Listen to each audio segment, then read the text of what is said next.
उपास्य देव का निरंतर सानिध्य अनुभव करना ये उपासना का परम फल है। हमारे उपास्य देव श्री श्यामा श्याम, उपासना भूमि ब्रज 84 कोश का मुकुटमणि श्री वृंदावन धाम, उपासना का स्वरूप आठों पहर तन मन प्राण समर्पित करके युगल सरकार को रिझा लेना। किसी भी उपासक को ऐसा ना अनुभव हो भावना में कि प्रिया प्रीतम के समीप तो बहुत से प्रेम रस में डूबी हुई सखियां रहती, तो मुझे सेवा या दर्शन कैसे प्राप्त हो। नहीं, सिर्फ आप और प्रिया प्रीतम होते हैं।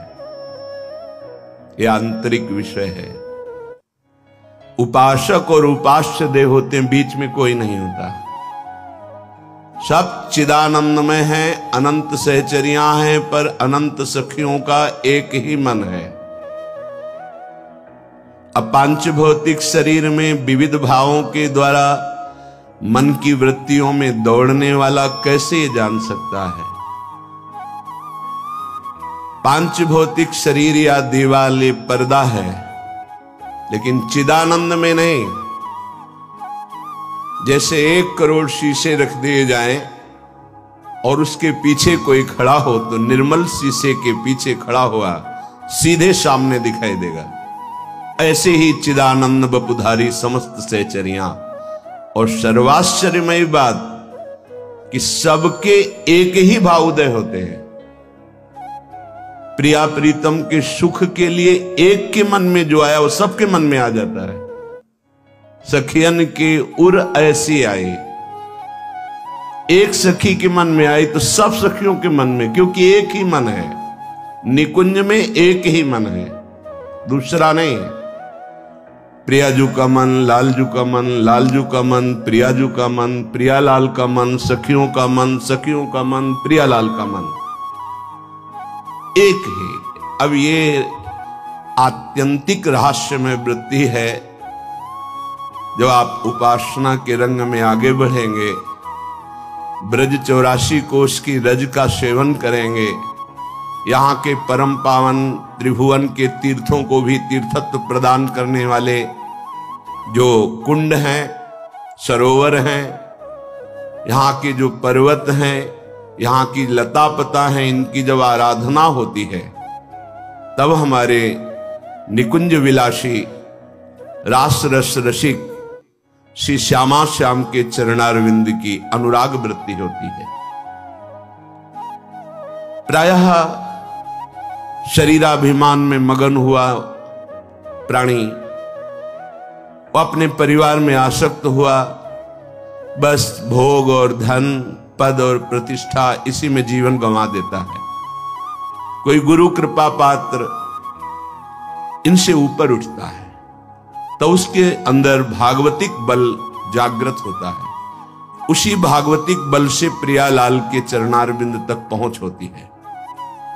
अपबल, तपबल और बाहुबल, चौथो बल है दाम धन। सूर किशोर कृपा ते सब बल हारे को हरि नाम। जो इन सबसे अपनी चित्तवृत्ति को हटाकर एकमात्र प्रिया लाल में लगा दिया, वही जीत गया। हटाने में असमर्थ होने के कारण आत्मस्वरूप गुरुदेव हमारा हाथ पकड़कर खींचते हैं। बस हम विपरीत दिशा की तरफ ताकत ना लगावें। जिधर वो खींच रहे हैं उधर ही कदम बढ़ा दें तो ये बल जागृत हो जाएगा। मेरे बल श्री वृंदावन रानी। जाके बल में सबसों तोरी लोक वेद कुलकानी, मेरी महारानी श्री राधा रानी। ये बल जागृत हो जाएगा। इसी बल से निकुंज के भाव देश में प्रवेश पाया जाता है। शरीर रहते हुए, जीवन रहते हुए, जीवन मुक्त होकर भाव देह की प्राप्ति गुरु कृपा, आचार्य कृपा से फिर प्रवेश होता है। अद्भुत महासुख, जहां मोक्ष भी थुतकी कृत्य हो जाता है।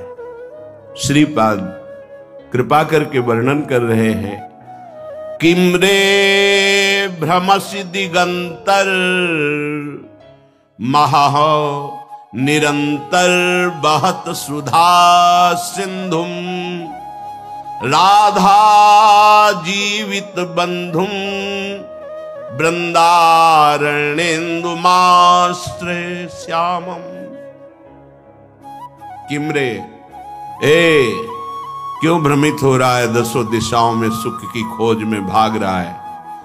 ये भोग लूं, ये वस्तु मिल जाए, ये व्यक्ति हमारा हो जाए, ये पद हो जाए, इतनी संख्या धन की हो जाए, कभी सुखी नहीं होगे।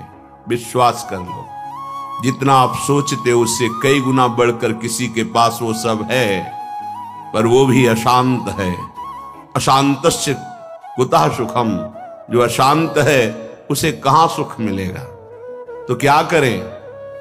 बोले ब्रज 84 कोश में प्रवेश करो एक बार। हमारे ब्रजधाम में महामहिम ये 12 वन है। मधुवन, तालवन, कुमुदवन, बहुलावन, कामवन, खदिरवन, वृंदावन, भद्रवन, भांडीरवन, बेलवन, लोहवन, महावन। ये ऐसे महामहिम हैं कि इनमें जो एक बार प्रवेश कर जाए और यहां की रहनी से 3 रात ही रह जाए तो उसे त्रिभुवन में भटकना नहीं पड़ेगा, वो कभी 84 लाख योनियों में नहीं जाएगा। जिसने ब्रज 84 कोष की परिक्रमा कर ली तो ये 12 वन और 24 उपवन, इन सब की परिक्रमा हो जाती है। 12 वन ये आपने सुने, 24 उपवन, गोकुल, गिरिराज गोवर्धन, बरसाना, नंदगांव, संकेत, परमार्द, अडीग, शेषशाही, माठ, ऊंचा गांव, खेलवन, श्रीकुंड, गंधर्ववन, पराशौली, बिलछू, बच्छवन, आदिबद्री, करहला, अजनोक, पिछला, कोकिलावन, दधिगांव, कोटवन और रावल। ये 24 उपवन और 12 वन हमारे महामहिम ब्रजधाम में विराजमान है। सबका मुकुटमणि, ये समस्त तीर्थों का मुकुट है ब्रज 84 कोश, और इसका मणि है श्री वृंदावन धाम। बड़ी कृपा है जिनको श्री धाम आने को मिला और महिमा सुनकर प्यारे जू का नाम जपने लगे, चरण सेवा की भावना जागृत हुई। कह रहे किम्रे भ्रमश दिगंतर महा निरंतर वहत सुधा सिंधुम। मानसी गंगा का आचमन कर लिया, राधा कुंड का आचमन कर लिया, मानसरोवर का आचमन किया, गिरिराज जी की परिक्रमा दी, वृंदावन की परिक्रमा दी, बरसाने की परिक्रमा दी, महारानी लाडली जी महाराज का दर्शन किया। अब तुम्हें नरक नहीं जाना पड़ेगा, तुम्हें 84 लाख योनियों में भ्रमण नहीं करना पड़ेगा।